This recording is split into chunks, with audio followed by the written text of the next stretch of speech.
take this opportunity to say to Rachel Candle, whose last hearing is today, thank you for your service to the Banking Committee, and we will certainly miss you and look forward to your success with the Speaker of the House. I'm not sure why you want to go to the other side of the Capitol, but stranger things have happened, I guess. But you've been amazing, and we really appreciate who you are, what you represent, and your intellectual curiosity and depth has been a powerful tool for all of us to serve the American people, and you will be missed.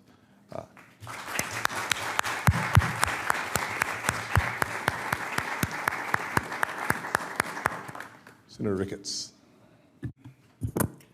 Well, thank you, Chairman Scott, for holding this hearing. And thank you to all of our witnesses here today to take the time to be able to talk to us about the important issues of the Defense Production Act.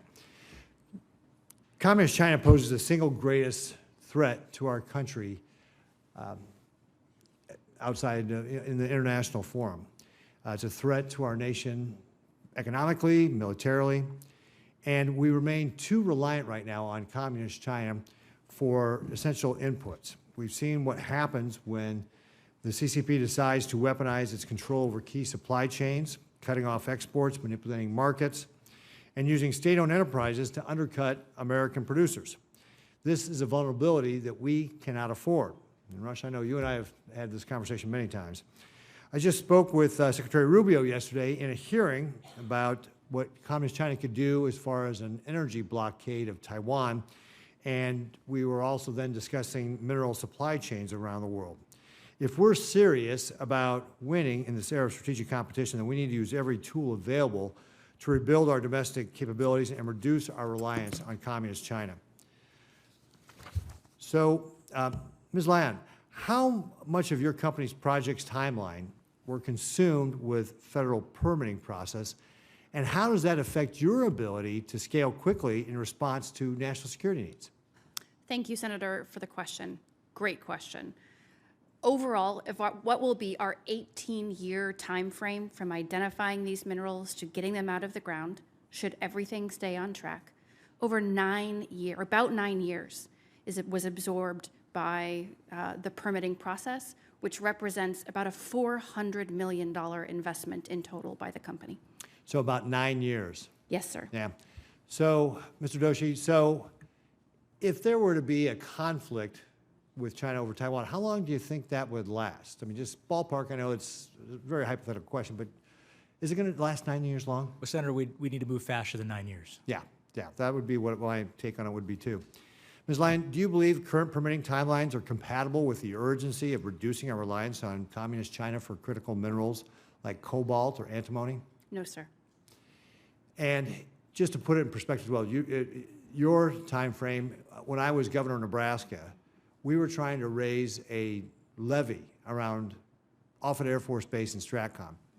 You may know that STRATCOM controls all of our nuclear weapons. Offutt Air Force Base is where it's located. The Army Corps took 6 years to get a permit to raise that levee 2 feet. I'm guessing that was somewhat less complicated than what you were asking for in your permit. Ms. Lyon, as we look to reauthorize the Defense Production Act, what improvements would you recommend making to streamline the permitting and environmental review timelines for DPA to support project planning? Senator, thank you for the question. I think one of the most important things that we can do is make sure that the left hand of government knows what the right needs. Having the Department of Defense being able to coordinate and work with the permitting agencies to flag projects that are critical for prioritization is absolutely critical. The recent addition of projects to the Permitting Council, I think, will absolutely benefit the long-term delivery of critical minerals to this country, to provide transparency and accountability into the process to make sure that things are prioritized and stay on track. Okay, great. Dr. McGinn, can you weigh in on that too, please? I think yes, permitting is a major challenge as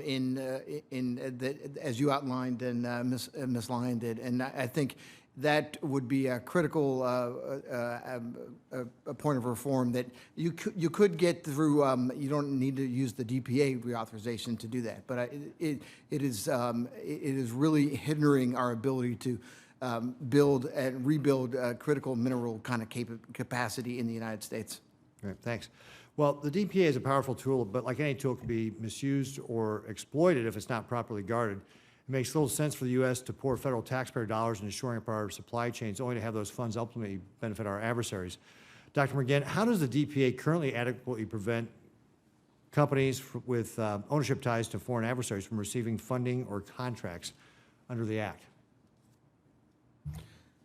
Under the Act, your companies that are U.S.-based companies or companies that are based in Canada, or the U.K., or Australia are permitted to compete for Title III projects. So they have to, and then under the contracting, the companies are have to be domiciled in one of those areas. Okay, well, since the chairman's not here, I'm going to go ahead, and I think I'm the new chairman, or are you the chairman now, Rounds?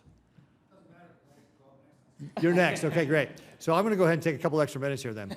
So, Dr. McGinn, how rigorous is the foreign entity vetting process in the DPA award pipeline compared to the traditional DoD procurement procedures under the Defense Federal Acquisition Regulation Supplement? It is under the same authority. So it's all pretty relative. Yeah, it's all.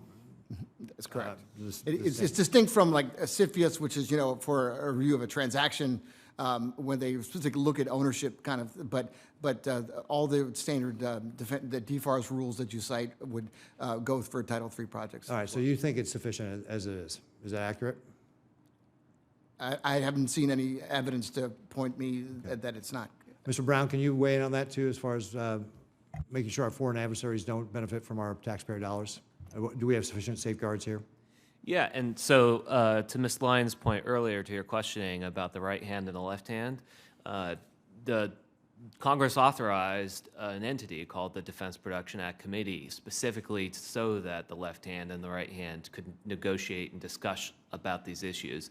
And that's one of the things that has not taken off like it should have under the executive branch and needs the oomph of Congress in this reauthorization effort to really make sure we have these centralized coordination and discussions going on throughout the interagency about the necessity and use of DPA.